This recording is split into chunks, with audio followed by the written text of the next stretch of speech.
अल्हम्दुलिल्लाह नहमदुहु व नस्तईनुहु व नस्तगफिरुहु व नु'मिनु बिही व नतवक्कलु अलैहि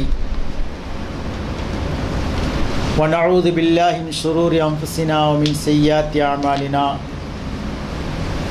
मन यहदिहिल्लाहु फला मुज़िल्ल लहु व मन युज़लिल्हु फला हादिय लहु व अशहदु अन ला इलाहा इल्लल्लाहु वहदहु ला शरीक लहु व अशहदु अन्न मुहम्मदन अब्दुहु व रसूलुहु। अल्लाहुम्मा सल्लि अला मुहम्मदिन व अला आलि मुहम्मदिन कमा सल्लैता अला इब्राहीम व अला आलि इब्राहीम इन्नका हमीदुम मजीद। अल्लाहुम्मा बारिक अला मुहम्मदिन व अला आलि मुहम्मदिन कमा बारकता अला इब्राहीम व अला आलि इब्राहीम इन्नका हमीदुम मजीद। या अय्युहल्लज़ीना आमनु इत्तक़ुल्लाह हक़्क़ तुक़ातिही वला तमूतुन्न इल्ला व अंतुम मुस्लिमून। या अय्युहल्लज़ीना आमनु क़ूलू क़ौलन सदीदा युस्लिह लकुम अअमालकुम व यग़फिर लकुम ज़ुनूबकुम व मन युति'िल्लाह व रसूलहु फ़क़द फ़ाज़ फ़ौज़न अज़ीमा। क़ाल अल्लाहु तआला फ़ी कलामिहिल अज़ीम वल फ़ुरक़ानिल मजीद। फ़अऊज़ु बिल्लाहि मिनश शैतानिर रजीम। बिस्मिल्लाहिर रहमानिर रहीम। फ़बिमा रहमतिन मिनल्लाहि लिन्त लहुम वलौ कुन्त फ़ल्लन गलीज़ल क़ल्बि लन्फ़ल्लू मिन हौलिक। எல்லாம் வல்ல அல்லாஹ்வின் நல்லடியார்களே, அல்லாஹ் ஜல்ல சுப்ஹானஹு வ தஆலா நம் அனைவருடைய பிழைகளையும் பொறுத்து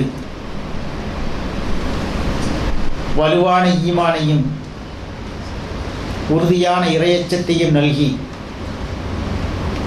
எந்த ஆட்சி ஏற்பட்டாலும் அந்த ஆட்சியின் மூலமாக அல்லாஹ் தஆலா நம்மை சோதிக்கிறான் என்று சொன்னால், அந்த சோதனை என்பது நம்முடைய ஈமானை சோதித்து பார்ப்பதற்காகவும் இறையச்சத்தை வளர்த்து பார்ப்பதற்காகவும் தான் இருக்கிறது. அந்த அடிப்படையிலே அல்லாஹ் தஆலா நம் அனைவருடைய ஈமானையும் வலுப்பெற்றதாக ஆக்கி மறு உலகத்திலே வெற்றி பெறக்கூடிய நல்ல மக்களாக இறைவன் நம் அனைவரையும் ஆக்கி அருள வேண்டும் என பிரார்த்தித்தவனாக என்னுடைய ஜும்மாவினுடைய உரையை ஆரம்பிக்கிறேன். இன்றைக்கு கொடுக்கப்பட்டிருக்கிற தலைப்பு லுத்ஃபுன் நபி ஸல்லல்லாஹு அலைஹி வஸல்லம், அல்லாஹுவின் தூதர் முஹம்மது நபி ஸல்லல்லாஹு அலைஹி வஸல்லுடைய மென்மையான குணங்கள். அல்லாஹுவின் தூதர் நபிகள் நாயகம் ஸல்லல்லாஹு அலைஹி வஸல்லம் அவர்கள் இந்த உலகத்திலே இறைவனுடைய கடைசி தூதராக வருகை தந்து அறியாமை மண்டி கிடந்த காலத்திலே ஒளிவிளக்கேற்றி மக்களுக்கு அறிவை புகட்டி தெளிவான இறையச்சத்தை போதித்து ஓரிரை கொள்கையை மக்களுக்கு மத்தியில் எடுத்துச் சொல்லி மகத்தான வெற்றியை கண்ட அந்த நபிகள் நாயகம் ஸல்லல்லாஹு அலைஹி வஸல்லம் அவர்கள் இந்த உலக மக்களுக்கு மென்மையான குணத்தோடும் சிறந்த ஒரு தன்மையோடும் அவர்கள் வாழ்ந்திருக்கிறார்கள். அல்லாஹு ஜல்ல சுப்ஹானஹு வ தஆலா நபிகள் நாயகத்தை பற்றி தன்னுடைய திருமறையிலே கூறுகின்ற பொழுது சொல்கிறான், லகது கான லக்கும் ஃபீ ரசூலில்லாஹி உஸ்வத்துன் ஹஸனா. இந்த இறை தூதரிடத்திலே உங்களுக்கு சிறந்த முன்மாதிரி இருக்கிறது என்று அல்லாஹ் தஆலா கூறுகிறார். இறை தூதர் நபிகள் நாயகம் ஸல்லல்லாஹு அலைஹி வஸல்லம் அவர்கள் சிறந்த முன்மாதிரியோடு அவர்கள் எல்லா துறையிலும் வாழ்ந்திருக்கிறார்கள். அவர்கள் சந்தித்த அத்தனை பிரச்சனைகளிலும் எந்த அளவுக்கு அல்லாஹ்வுடைய திருப்தியை பெற வேண்டுமோ அந்த அளவுக்கு அல்லாஹ்வுடைய திருப்தியை பெற்று ஒரு சிறந்த எடுத்துக்காட்டாக, ஒரு சிறந்த வழிகாட்டியாக நபிகள் நாயகம் ஸல்லல்லாஹு அலைஹி வஸல்லம் திகழ்ந்தார்கள் சொன்னால் அது முற்றிலும் உண்மையான ஒரு செய்தி. அல்லாஹ்வுடைய தூதர் நபிகள் நாயகம் அவர்கள் இந்த உலகத்திலே ஒரு சேர இரு பொறுப்புகளை அவர்கள் வைத்தார்கள். ஒரு பொறுப்பு என்னவென்று சொன்னால் ஆன்மீக தலைவராக திகழ்ந்தார்கள். மக்களுக்கு ஓரிரை கொள்கையை போதித்து மக்களை அல்லாஹ்வின் பாதையில் அழைக்கக்கூடிய ஒரு மிகப்பெரிய பொறுப்பு அந்த பொறுப்பு. அடுத்தபடியாக ஆட்சி பொறுப்பு. இந்த இரண்டு பொறுப்பும் அவரிடத்தில் இருந்த பொழுதும் அவர்கள் எந்த சந்தர்ப்பத்திலும் கோபத்தை வெளிப்படுத்தக்கூடிய முகமாக, அவர்கள் பிற மக்களை கடிந்து கொள்ளும் முகமாக நடந்து கொண்டதாக நாம் எங்கேயுமே பார்க்க முடியாது. எந்த இடத்திலே கோபப்பட வேண்டுமோ, யாரிடத்திலே கோபப்பட வேண்டுமோ அந்த இடத்திலே மட்டும் கோபத்தை வெளிப்படுத்தி இருக்கிறார்கள். தனக்கு இடையூறு தந்த எந்த ஒரு மனிதரையும் அவர்கள் கோபப்பட்டு திட்டியதாகவோ நிந்தித்ததாகவோ எந்த ஒரு செய்தியுமே நம்மால் என்ன செய்ய முடியாது, பார்க்க முடியாது. ஆகவே அல்லாஹ்வின் தூதர் நபிகள் நாயகம் ஸல்லல்லாஹு அலைஹி வஸல்லம் அவர்கள் இந்த உலகத்தில் வாழ்ந்த அத்தனை தருணத்திலும் மென்மையான குணத்தோடு தான் இந்த உலகத்திலே அவர்கள் வாழ்ந்திருக்கார்கள். அதனால்தான் அல்லாஹ் ஜல்ல சுப்ஹானஹு வ தஆலா நபிகள் நாயகத்தை பற்றி திருமறையிலே கூறுகின்ற பொழுது சொல்கிறான். எப்படி சொல்கிறான் என்று சொன்னால், ஃபபிமா ரஹ்மத்தி மினல்லாஹ், அல்லாஹ்வுடைய அருளின் காரணமாக தான் லிந்தலகும் அவரிடத்தில் நீங்கள் மென்மையான குணத்தோடு நடந்து கொள்கிறீர்கள் என்று அல்லாஹ் தஆலா கூறுகிறான்.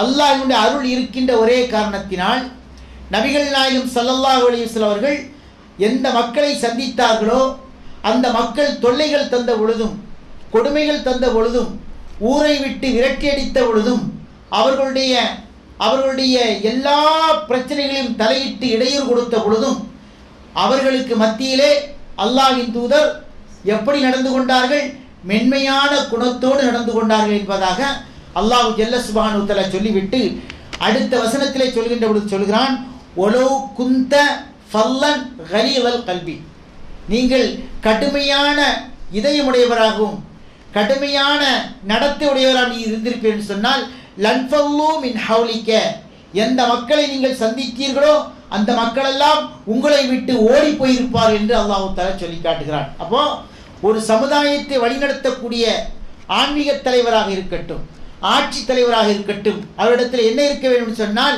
மென்மையான குணம் இருக்க வேண்டும். அந்த மென்மையான குணத்தின் மூலமாக தான் அந்த மக்களை வென்றெடுக்க முடியும் என்பதை இந்த இறைவசனத்தின் மூலமாக அல்லாஹ் ஜல்ல சுப்ஹானஹு வ தஆலா என்ன செய்கிறான், கோடிட்டு காட்டுகிறான். நபிகள் நாயகம் ஸல்லல்லாஹு அலைஹி வஸல்லம் இந்த உலகத்திலே வாழ்கின்ற அத்தனை தருணத்திலும் மென்மையான குணத்தோடும் இரக்கத்தன்மையோடும் தான் இந்த உலகத்திலே வாழ்ந்திருக்கிறார்கள். அவருடைய வாழ்க்கையிலே சந்தித்த பல நிகழ்வுகளை நாம் அதாவது ஹதீஸின் மூலமாக நாம் பார்க்கிறோம்.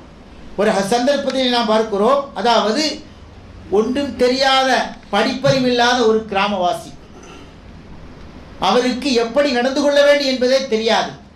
இங்கிதம் என்றால் என்ன, யாரிடத்தில் எப்படி அணுக வேண்டும் என்கின்ற எந்த ஒரு வழிமுறையே தெரியாத ஒரு காட்டரபி எந்த நோக்கத்தோடு வருகிறார், நபிகள் நாயகம் ஸல்லல்லாஹு அலைஹி வஸல்லம் இடத்திலே உதவி கேட்பதற்காக வருகிறார்.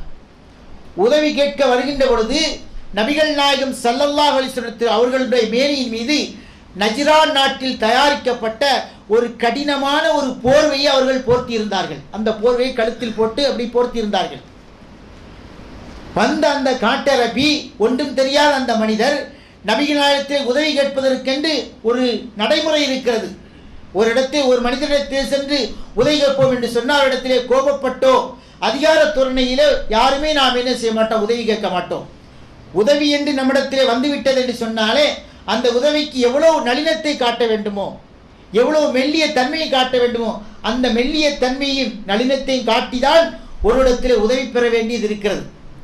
ஆனால் இந்த மனிதர், இந்த காட்டரபி நபிகள் நாயகத்தின் மீது அவர்கள் அணிந்திருந்த அந்த போர்வை இழுத்து எந்த அளவுக்கு இழுக்கிறார் என்று சொன்னால், அல்லாஹ்வுடைய தூதருடைய கழுத்தின் மீது வடு ஏற்படுகின்ற அளவுக்கு, வேதனையை கொடுக்கின்ற அளவுக்கு இழுத்து விட்டு கேட்கிறார்.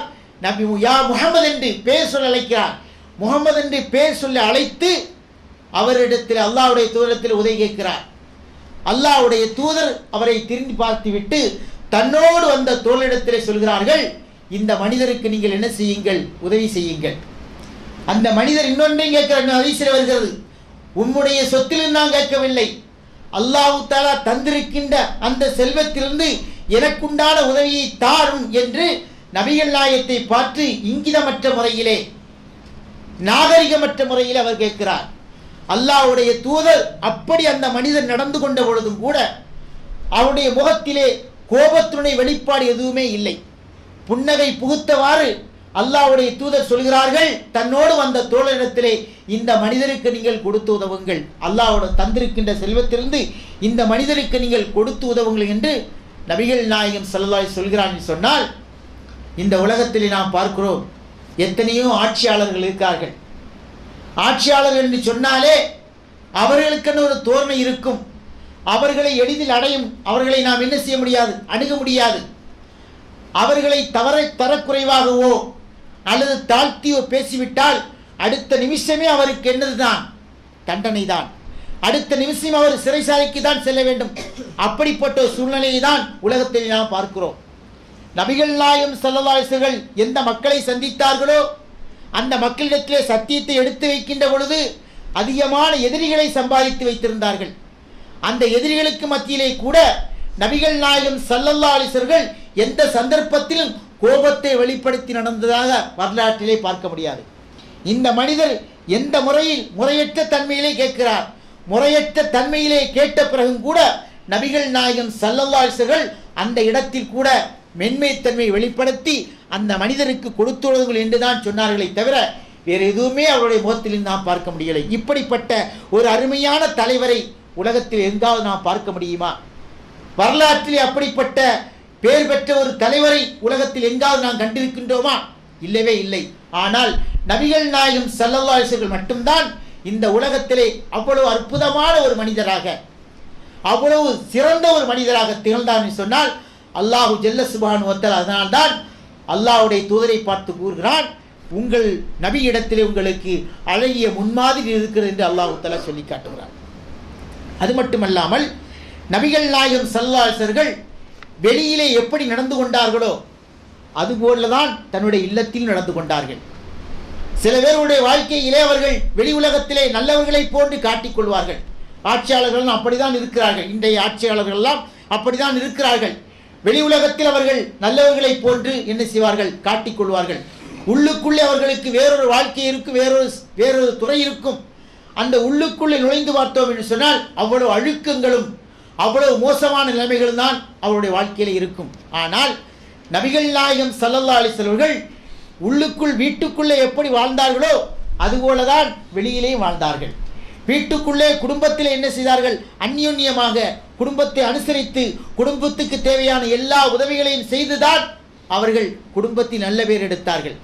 அதே நல்ல பேரை வெளியிலே என்ன செய்தார்கள், அவர்கள் பெற்றுக்கொண்டார்கள் சொன்னால் குடும்பத்தில் ஒரு வாழ்க்கை, வெளியில் ஒரு வாழ்க்கை இல்லாமல் இரு சந்தர்ப்பத்திலேயும் அல்லாஹ்வுடைய தூதர் ஒரு சிறந்த வழிமுறையை அவர்கள் காட்டி தந்திருக்கார்கள். அன்னை ஆயிஷா ரலியல்லாஹு தஆலா அன்ஹா அவர்கள் நபிகள் நாயகத்தை பற்றி கூறுகின்ற பொழுது அவர்கள் சொல்லுகிறார்கள், ஒரு சந்தர்ப்பத்திலே, அதாவது சில பேர்கள் வந்து கேட்கிறார்கள், அல்லாஹ்வுடைய தூதருடைய குணம் எப்படி இருந்தது? அதற்கு ஆயிஷா ரலியல்லாஹு தஆலா அன்ஹா அவர்கள் சுருக்கமாக பதில் சொன்னார்கள், கான குலுகு அல் குர்ஆன். அவர்கள் குர்ஆனிலே என்னென்ன சொல்லப்பட்டிருக்கிறதோ, குர்ஆனிலே அல்லாஹ் தஆலா எதையெல்லாம் குறிப்பிட்டிருக்கிறானோ அத்தனை தன்மைகளும் அத்தனை குணங்களும் அல்லாஹ்வுடைய தூதரிடத்திலே இருந்தது. அதனால் கான குலுகு அல் குர்ஆன், குர்ஆனாகவே அவர்கள் திகழ்ந்தார்கள், நடமாடும் குர்ஆனை போன்று அவர்கள் திகழ்ந்தார்கள் என்று ஆயிஷா சித்திகா ரலியல்லாஹு தஆலா அன்ஹா அவர்கள் என்ன செய்கிறார்கள், சொல்கிறார்கள். அப்போ அதே ஆயிஷா சித்திகா ரலியல்லாஹு தஆலா அன்ஹா அவர்கள் தான் சொல்கிறார்கள், ஒரு நேரத்திலே நாங்கள் என்ன செய்தோம், என் போன்ற தோழிகளோடு, என் வயசை ஒத்த தோழிகளோடு நான் வீட்டிலே விளையாடி கொண்டிருந்தேன். பெண்களோடு விளையாடி கொண்டிருந்தார்கள். அந்த நேரத்திலே நபிகள் நாயகம் ஸல்லல்லாஹு அலைஹி வஸல்லம் வீட்டுக்குள்ளே நுழைகிறார்கள். வீட்டுக்குள்ளே நுழைந்ததை பார்த்த உடனே ஆயிஷா சித்திகா ரலியல்லாஹு தஆலா அன்ஹா அவர்களோடு விளையாடி கொண்டிருந்த அவர்களை ஒத்த அந்த தோழிகள் எல்லாம் என்ன செய்தார்கள், உடனடியாக தன்னை மறைத்துக் கொண்டு அவர்கள் திரைமறைவிலே சென்று விட்டார்கள். இதை பார்த்து நபிகள் நாயகம் ஸல்லல்லாஹு அலைஹி வஸல்லம் புன்னகை புகுத்தார்களை தவிர அங்கே என்ன செய்யவில்லை, கோபத்தை வெளிப்படுத்தவில்லை. அவர்களுக்கு ஒரு டைம் பாஸ் தேவைப்படுகிறது, தன்னுடைய தோழிகளோடு விளையாட வேண்டிய ஒரு நேரம் இருக்கிறது. அந்த விளையாட்டை அவர்கள் தடுக்கவோ அதை பார்த்து கோபப்படவோ செய்யாமல் புன்னகை மட்டும்தான் புகுத்தார்கள் என்று சொன்னால் எந்த அளவுக்கு அல்லாஹ்வுடைய தூதர் மெலினமான தன்மையோடு நடந்து கொண்டார்கள், மெல்லிய தன்மையோடு நடந்து கொண்டார்கள் என்பதற்கு ஆயிஷா சித்திகா ரலியல்லாஹு தஆலா அன்ஹு அவர்கள் இது ஒரு எடுத்துக்காட்டான ஒரு செய்தியாக நமக்கு என்ன செய்கிறார்கள், சொல்லி காட்டுகிறார்கள். அதுபோல சிறுவர்களிடத்திலையும் அல்லாஹ்வுடைய தூதர் மென்மை தன்மையோடு தான் நடந்து கொண்டார்கள். பெரும் பெரும் தலைவர்களை நாம் பார்த்திருக்கிறோம், எத்தனையோ தலைவருடைய வரலாற்று செய்திகளை நாம் படித்திருப்போம். ஆனால் அவர்கள் எப்பொழுதுமே உலக செய்திகளை மட்டுமே உள்ளுக்குள்ளே வாங்கி கொண்டு அவருடைய முகத்திலே ஒரு சந்தோஷத்தை நாம் பார்க்க முடியாது, அவர்களுடைய முகத்திலே ஒரு நல்ல ஒரு நிலைமையை நாம் பார்க்க முடியாது. ஆனால் நபிகள் நாயகம் ஸல்லல்லாஹு அலைஹி வஸல்லம் குழந்தைகளோடு கூட சிறுவர்களோடு கூட மென்மையான தன்மையோடு நடந்து கொண்டார்கள். அனஸ் ரலியல்லாஹு தஆலா அன்ஹு அறிவிக்கிறார்கள், எனக்கு ஒரு சகோதரர் இருந்தார், அவருடைய பேர் உமைர். அவருடைய பேர் உமைர். அந்த உமைர் நபிகள் நாயகத்தோடு மிகப்பெரிய அன்பை பெற்றிருந்தார். சிறுவராக இருந்தாலும் உமைரோடு நபிகள் நாயகம் ஸல்லல்லாஹு அலைஹி வஸல்லம் அன்போடு பேசுவதும் அவர்களை எடுத்து கொஞ்சுவதுமாக இருந்தார்கள். அடிக்கடி வரும்பொழுதெல்லாம் உமைரை பற்றி விசாரிக்காமல் செல்லவே மாட்டார்கள். இப்படிப்பட்ட உமைரை பற்றி அனஸ் ரலியல்லாஹு தஆலா அவர்கள் கூறுகிறார்கள், ஒரு சந்தர்ப்பத்திலே உமைர் அவர்கள் என்ன செய்கிறார்கள், மிக சோகமாக இருக்கிறார்கள். இந்த சோகமான நிலைமையை கண்ட நபிகள் நாயகம் ஸல்லல்லாஹு அலைஹி வஸல்லம் உமைரை பார்த்து கேட்கிறார்கள், உமைரே நீ ஏன் கவலையாக இருக்கிறீர்கள்? அதற்கு உமைர் சொல்கிறார்கள், நான் ஒரு அழகையான ஒரு குருவி குஞ்சை வளர்த்து வந்தேன், ஒரு பறவை வளர்த்து வந்தேன், அந்த பறவை எனக்கு செத்து விட்டது, அதனால்தான் நான் சோகத்தோடு இருக்கிறேன் என்று நபிகள் நாயகம் கேட்ட கேள்விக்கு இந்த உமைர் என்ன செய்கிறார், பதில் சொல்கிறார். உமர் ரலியல்லாஹு அதாவது நபிகள் நாயகம் ஸல்லல்லாஹு அலைஹி வஸல்லம் எப்பொழுதெல்லாம் இந்த உமைரை பார்க்க வருகிறார்களோ அப்பொழுதெல்லாம் அவர் வளர்த்த அந்த பறவையை பற்றி விசாரிப்பார்கள். உமைரே மாஃபி நுமைர், நுமைர் எப்படி இருக்கிறது? உமைர் என்று அழைத்து விட்டு அவர் வைத்த அவர் வளர்த்த அந்த பறவைக்கு பேர் நுமைர், நுமைர் எப்படி இருக்கிறது விசாரிப்பார்களாம். எந்த அளவுக்கு சிறுடைய உள்ளத்தோடு ஒன்றி போய் நபிகள் நாயகம் ஸல்லல்லாஹு அலைஹி வஸல்லம் கருணையோடு உள்ளத்தோடு நடந்து கொண்டார்கள். அதனால்தான் தான் அல்லாஹ்வுடைய தூதர் சொல்வார்கள், மல்லம் இர்ஹம் சகீரனா வலம் கபீரனா ஃபலைஸ மின்னா. யார் நம்மிலே சிறுவர்களுக்கு இரக்கம் காட்டவில்லையோ, பெரியவர்களுக்கு கண்ணியம் காட்டவில்லையோ, அவர் நம்மை சார்ந்தவர் அல்ல. அல்லாஹ்வுடைய தூதர் வழிகாட்டுகிறார்கள். சிறுவராக இருந்தால், குழந்தைகளாக இருந்தால் அந்த குழந்தைகளோடு கடுகடுப்பான முகத்தோடு நடந்து கொள்ளக்கூடாது. அந்த குழந்தைகளோடு பாச உணர்வோடு நடந்து கொள்ள வேண்டும். அந்த குழந்தைகள் செய்யக்கூடிய சின்ன சின்ன சேட்டைகளை, அது தவறாக இருந்தாலும் அவைகளை நாம் பார்த்து சிரித்துவிட்டு அதன் பிறகு அந்த தவறை சுட்டி காட்டி அந்த குழந்தையை அன்போடு திருத்த வேண்டும். எடுத்ததற்கெல்லாம் குழந்தையை அடிப்பதும் அவர்களை திட்டுவதும் தாய்மானத்திலே மிகுதியாக காணப்படுகிறது. ஆனால் அல்லாஹ்வுடைய தூதர் குழந்தைகளோடு மிக அன்போடு பாசத்தோடு நடந்து கொண்டார் என்று சொன்னால் அல்லாஹ்வுடைய தூதர் அந்த அளவுக்கு என்ன செய்கிறார்கள், ஒரு சிறந்த எடுத்துக்காட்டாக, சிறந்த வழிகாட்டியாக அவர்கள் திகழ்கிறார்கள். அதனால்தான் அல்லாஹ் ஜல்ல சுப்ஹானஹு வ தஆலா அவர்களை பற்றி உங்களுக்கு அதிகமான முன்மாதிரி நபியினிடத்தில் இருக்கிறது என்று அல்லாஹ் தஆலா திருமறையிலே சொல்லி காட்டுகிறார். மேலும் அல்லாஹ்வுடைய தூதர் தனக்கு எது இருக்கிறதோ இன்னொரு மனிதர் விருப்பப்பட்டு விட்டால் அதை கொடுக்காமல் இருக்க மாட்டார்கள். அல்லாஹ்வுடைய தூதர் தனக்கு மட்டும்தான் அது இருக்கிறது, அது ஒன்றை தவிர வேறொன்றும் இல்லை, அது தனக்கு இல்லாமல் எதுவுமே செய்ய முடியாது என்கிற நிலைமை இருந்தாலும் நபிகள் நாயகம் ஸல்லல்லாஹு அலைஹி வஸல்லம் இன்னொருவர் கேட்டுவிட்டார் என்று சொன்னால் அதை கொடுக்காமல் ஒருபோதும் இருக்க மாட்டார்கள். ஹுதைஃபா ரலியல்லாஹு தஆலா அன்ஹு அவர்கள் ஒரு செய்தியை நமக்கு சொல்கிறார்கள். அதாவது அஹ்ஸாப் போர் நடக்கின்ற பொழுது போருக்குண்டான ஆயத்த பணிகள் நடந்து கொண்டிருக்கிறது. எதிரிகளெல்லாம் முகாமிட்டு தங்கி இருக்கிறார்கள். இரவு நேரத்திலே கடுமையான குளிர்காற்று என்று சொன்னால் அப்படி ஒரு குளிர்காற்று வீசிக்கொண்டிருக்கிறது. இந்த நேரத்திலே நபிகள் நாயகம் ஸல்லல்லாஹு அலைஹி வஸல்லம் தன்னுடைய படையோடு அமர்ந்திருக்கிறார்கள். அமர்ந்து விட்டு சொல்கிறார்கள், உங்களில் யார் எதிரி படையிலே சென்று உளவறிந்து வரக்கூடியவர், உளவு செய்தி அறிந்து வர வேண்டும். அதாவது என்னென்ன எதிரிகள் எப்படி இருக்கிறார்கள், எந்த நிலைமையில் இருக்கிறார்கள், அவருடைய பலம் என்ன, பலகீனம் என்ன என்பதை தெரிந்து கொள்வதற்காக உங்களிலே யார் முன் வருகிறீர்கள் என்று அல்லாஹ்வுடைய தூதர் கேட்கிறார்கள். கேட்டுவிட்டு சொல்கிறார்கள், அப்படி யார் முன் வருகிறாரோ அவரோடு நான் கியாமத் நாளையிலே மறுமையிலே அவரோடு இருப்பேன் என்று நபிகள் நாயகம் ஸல்லல்லாஹு அலைஹி சொன்ன உடனே யாருமே வாய் திறக்கவில்லை. 3 தடவை அல்லாஹ்வுடைய தூதர் இந்த கேள்வியை கேட்கிறார்கள். 3 தடவை கேட்ட பிறகும் யாருமே அதற்குண்டான பதிலை தரவில்லை. உடனே அல்லாஹ்வுடைய தூதர் ஹுதைபாவை பார்த்து அவருடைய பேர் சொல்லி அழைக்கிறார்கள். ஹுதைபாவே, நீர் வாரும், நீர்தான் உளவறிந்துவதற்குண்டான தகுதியான மனிதர், உம்மிடத்தில் அந்த பொறுப்பை ஒப்படைக்கிறேன் என்று சொல்லி நபிகள் நாயகம் ஸல்லல்லாஹு அலைஹி வஸல்லம் இடத்திலே அந்த பொறுப்பை என்ன செய்கிறார்கள்? ஹுதைபாவிடத்தில் ஒப்படைக்கிறார். ஹுதைபா அந்த பொறுப்பை, உளவறிந்து வரக்கூடிய அந்த பொறுப்பை பெற்ற உடனேயே அவருக்கு கைகாலெல்லாம் நடுங்குகிறது. வெளியே நாம் எப்படி செல்வது? கடுமையான குளிர் காற்று வீசுகிறது, கடுமையான குளிர் காற்று வீசுகிறது. இந்த நேரத்திலே வெளியிலே சென்று விட்டால் நம்முடைய உடல்நிலை என்ன ஆகுமோ? சப்போஸ் எதிரி நம்மை கண்டுவிட்டால் நம்முடைய உடல்நிலைக்கு என்ன பாதிப்பு ஏற்படுமோ என்றெல்லாம் பயப்படுகிறார். பயப்பட்டு விட்டு அல்லாஹ்வின் மீது பொறுப்பை வைத்துக் கொண்டு என்ன செய்கிறார்? சொல்கிறார், வெளியே செல்கிறார். வெளியே செல்கின்ற பொழுது அல்லாஹ்வுடைய தூதர் சொல்கிறார்கள், ஹுதைபாவே, எக்காரணம் கொண்டு நீர் உளவறிய செல்கின்ற பொழுது யார் உம்மை பார்த்து விடக்கூடாது. சப்தம் இல்லாமல், சலனம் இல்லாமல் மெதுவாக சென்று நீங்கள் உளவழிந்து வாருங்கள் என்று அல்லாஹ்வுடைய தூதர் ஹுதைபாவிடத்திலே சொல்லி அனுப்புகிறார்கள். ஹுதைபா என்ன செய்கிறார்கள்? வெளியே செல்கிறார்கள். சுபஹானல்லாஹ், அல்லாஹ்வுடைய பெரிய அருள் அந்த ஹுதைபாவுக்கு கிடைத்தது. அது என்னன்னு சொன்னால், கடுமையான குளிர் காற்று வீசுகிறது.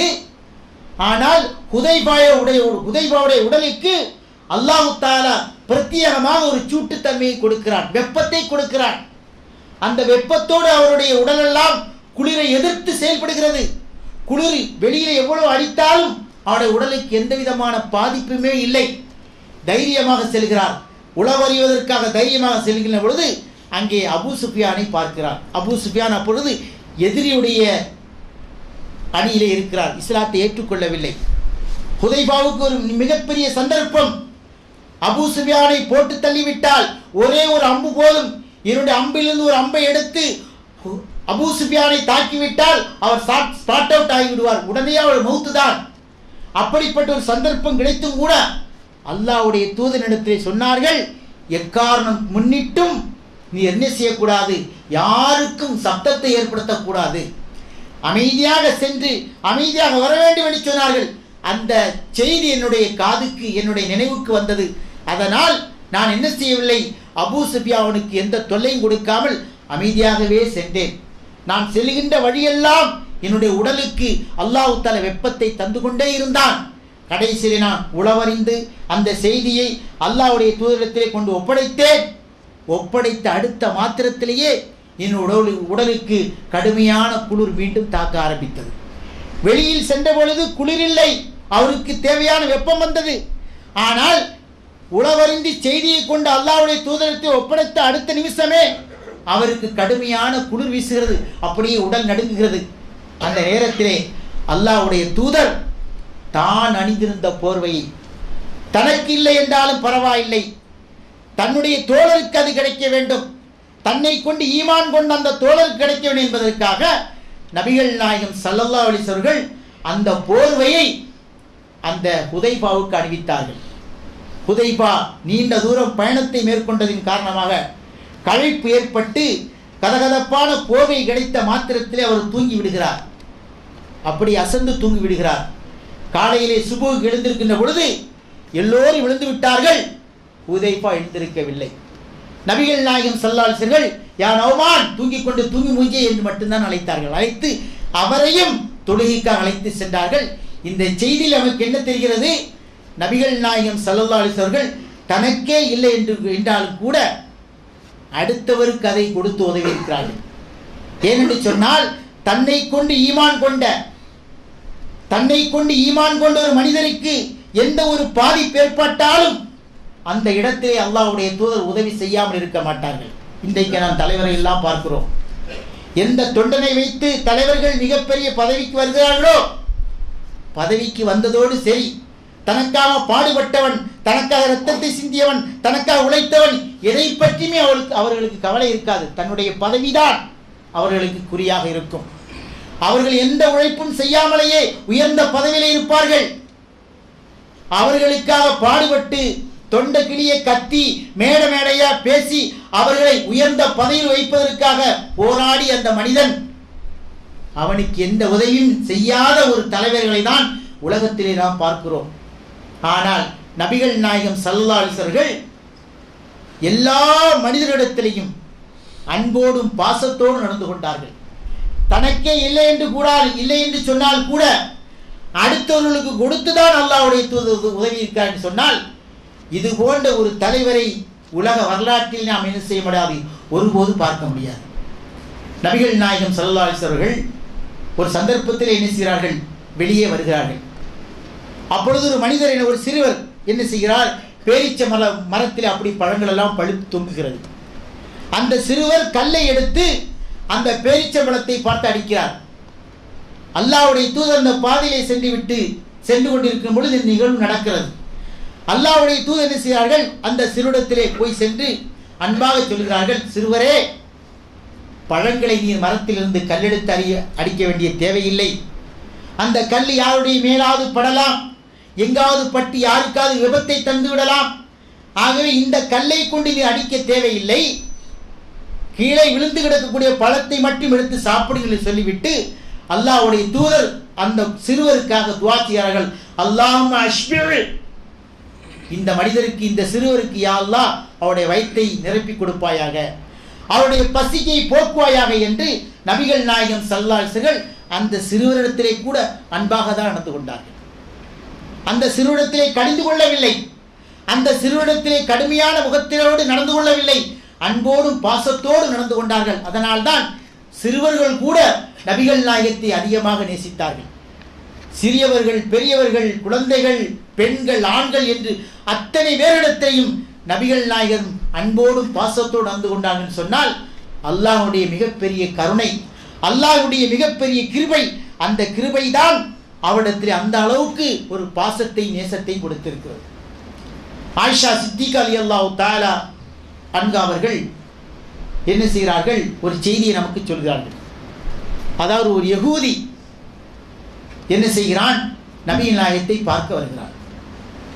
பார்க்க வந்த உடனேயே அல்லாஹ்வுடைய தூதர் அவர் தூரத்திலே வருகின்ற பொழுதே, இந்த மனிதர் சமுதாயத்திலே மிகப்பெரிய மோசமானவர் என்று அல்லாஹ்வுடைய தூதர் ஆயிஷா ரலியல்லாஹு தஆலா அன்ஹா அவர்களை பார்த்து சொல்கிறார்கள். சொல்லிக் கொண்டிருக்கின்ற பொழுதே அந்த மனிதர் என்ன செய்ய, அந்த யகூதி உள்ளே வந்து விட்டார். அவரை அமர வைத்து அவரிடத்தில் அன்பாகவும் பண்பாகவும் என்ன செய்கிறார்கள், பேசுகிறார்கள். பேசிவிட்டு அந்த யகூதி சென்று விட்டார். ஆயிஷா சித்திகா ரலியல்லாஹு தஆலா அன்ஹா அவர்கள் கேட்கிறார்கள், அல்லாஹ்வுடைய தூதரே, அவர் அங்கே வருகின்ற பொழுதே அவரை பற்றி நீங்கள் என்ன சொன்னீர்கள், அந்த மனிதர் மிக மோசமானவர், அவர் மிக தப்பானவர் என்று சொன்னீர்கள். ஆனால் தப்பாக வந்த மனிதத்தில் நீங்கள் மிக கருணையோடு நடந்து கொண்டீர்களே, அவர்களை அந்த மனிதன் நிந்திக்கவில்லையே, அவரை திட்டவில்லையே, அவரை புறந்தள்ளவில்லை, ஏன் என்று கேட்டதற்கு நபிகள் நாயகம் ஸல்லல்லாஹு அலைஹி சொன்னார்கள், அவர் எப்படி வேண்டுமானால் இருந்துவிட்டு போகட்டும், நான் நல்லவனாக இருக்க விரும்புகிறேன். அவர் கெட்டவனாக இருந்து அவரிடத்தில் நான் கடினமாக நடந்து கொண்டால், கடினமாக நடந்து கொண்ட ஒரு முன்னுதாரணம் என் மூலமாக இந்த சமுதாயத்துக்கு ஏற்பட்டு விடக்கூடாது. எல்லோரிடத்திலும் நான் அன்பாக நடப்பதற்காக தான் அனுப்பப்பட்டிருக்கிறேன், அந்த ஒரு நோக்கத்தோடு தான் நான் வந்திருக்கிறேன் என்று நபிகள் நாயகம் ஸல்லல்லாஹு அலைஹி வஸல்லம் ஆயிஷா சித்திகா ரலியல்லாஹு தஆலா அவரிடத்திலே சொல்கிறார்கள். அதுபோல ஒரு மனிதர் என்ன செய்கிறார், ஒரு குறைஷி குலத்தை சார்ந்தவர் தான், நபிகள் நாயகத்தின் மீது மிகப்பெரிய எதிரியாக இருக்கக்கூடியவர். அவர் என்ன செய்கிறார், சலாம் சொல்றதுக்கு முறை இருக்குது, அந்த முறையை விட்டுவிட்டு அஸ்ஸலாமு அலைக்கும் என்று சொல்லாம அஸ்ஸாமு அலைக்கும் என்று சொல்கிறார். அஸ்ஸாம் என்று சொன்னால் சாபம் உண்டாகட்டும், கேடு உண்டாகட்டும் அர்த்தம். ஆயிஷா சித்திகா ரலியல்லாஹு தஆலா அன்ஹர்கள் பக்கத்தில் இருக்கும் பொழுது அந்த மனிதர் அப்படி போகும் பொழுது அஸ்ஸாமு அலைக்கும் என்று சொல்கிறார். நபிகள் நாயகம் ஸல்லல்லாஹு அலைஹி வஸல்லம் வ அலைக்கும் என்று மட்டும் நடத்தி கொண்டார்கள். ஆனால் ஆயிஷா சித்திகா ரலியல்லாஹு தஆலா அன்ஹர்கள் அந்த மனிதருக்கு பதில் கொடுக்கும் முகமாக அஸ்ஸாமு அலைக்கும் ரஹ்மத்துல்லாஹி என்று சொல்கிறார்கள். அதாவது அல்லாஹ்வுடைய சாபமும் அல்லாஹ்வுடைய கேடும் உன் மீது உண்டாகட்டும் என்று சொல்கிறார்கள். உடனே ஆயிஷா சித்திகா ரலியல்லாஹு தஆலா அவர்களை பார்த்து, ஆயிஷாவே, அப்படி நீ சொல்லாதே. அதற்கு ஆயிஷா சொல்கிறார்கள், அந்த மனிதர் என்ன சொன்னார் நீ கவனித்தீர்களா? ஆம் சொன்னார், அஸ்ஸாம் என்று சொன்னார், நான் தான் அழைக்கும் என்று சொல்லிவிட்டேனே, நீ ஏன் எக்ஸ்ட்ரா வார்த்தைகளை எல்லாம் போட்டு சொல்கிறாய், அப்படி நீ சொல்லாதே என்று நபிகள் நாயகம் ஸல்லல்லாஹு அலைஹி வஸல்லம் ஆயிஷா சித்திகா ரலியல்லாஹு தஆலா அவர்களை பார்த்து சொன்னார்கள். சொன்னால் எவ்வளவு அற்புதமான மென்மைத்தன்மை பாருங்கள். இதுபோல ஒரு மென்மைத்தன்மை உடைய ஒரு மனிதரை இந்த உலகத்திலே நாம் பார்க்கவே முடியாது. அந்த அளவுக்கு அப்பழுக்கற்ற மனிதராக அல்லாஹ் ஜல்ல சுப்ஹானஹு வ தஆலா நபிகள் நாயகத்தை நமக்கு தந்திருக்கிறார். அந்த நபிகள் நாயகத்தை பற்றி நிறைய சொல்லிக்கொண்டே இருக்கலாம். அந்த அளவுக்கு செய்திகள் நிறைந்திருக்கின்றன. அல்லாஹ் ஜல்ல சுப்ஹானஹு வ தஆலா அப்படிப்பட்ட அந்த நபியை தந்த இறைவனுக்கு நாம் நன்றி செலுத்தி அந்த நபியை நாம் பின்பற்றி வாழக்கூடிய நல்ல மக்களாக இறைவன் நம் அனைவரையும் ஆக்கி அருள வேண்டும் என பிரார்த்தித்தவனாக இந்த ஜுமாவினுடைய முதல்வர் முடிக்கிறேன். பாரக்கல்லா லக்கும் ஃபில் கௌலி வ நஃபஅனா வ இய்யாக்கும் பில் ஆயாத்தி வ திக்ரில் ஹக்கீம். இன்னஹு தஆலா ஜவாதுன் கரீம்.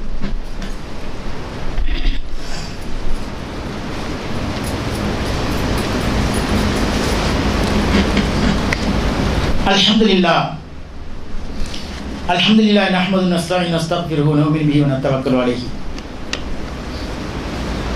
எல்லாம் வல்ல அல்லாஹ்வின் நல்லடியார்களே, அல்லாஹ் ஜல்ல சுப்ஹானஹு வ தஆலா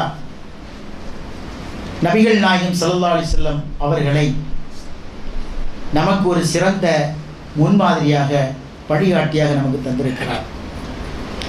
வழிகாட்டியாகவும் முன்மாதிரியும் இருக்கக்கூடிய இந்த நபிகள் நாயகத்தை நாம் நம்முடைய வாழ்க்கையிலே ஒவ்வொரு சந்தர்ப்பத்திலும் ஒவ்வொரு தருணத்திலும் பின்பற்றி நடக்கக்கூடிய கடமையும் பொறுப்பு நமக்கு இருக்கிறது.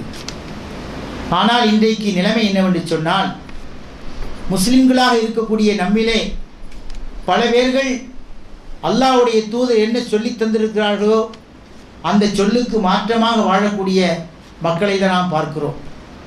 இஸ்லாம் நமக்கு ஒரு தெளிவான வழிகாட்டுதலை தந்திருக்கிறது.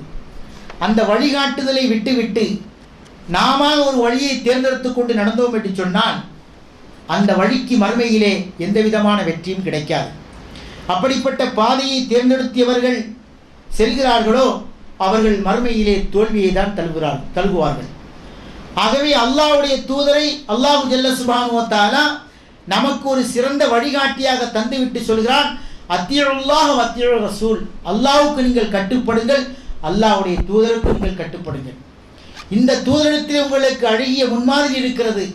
இந்த தூதர் உங்களுக்கு எல்லா துறைகளுக்கும் வழிகாட்டக்கூடிய ஒரு சிறந்த வழிகாட்டியாக இருக்கிறார்.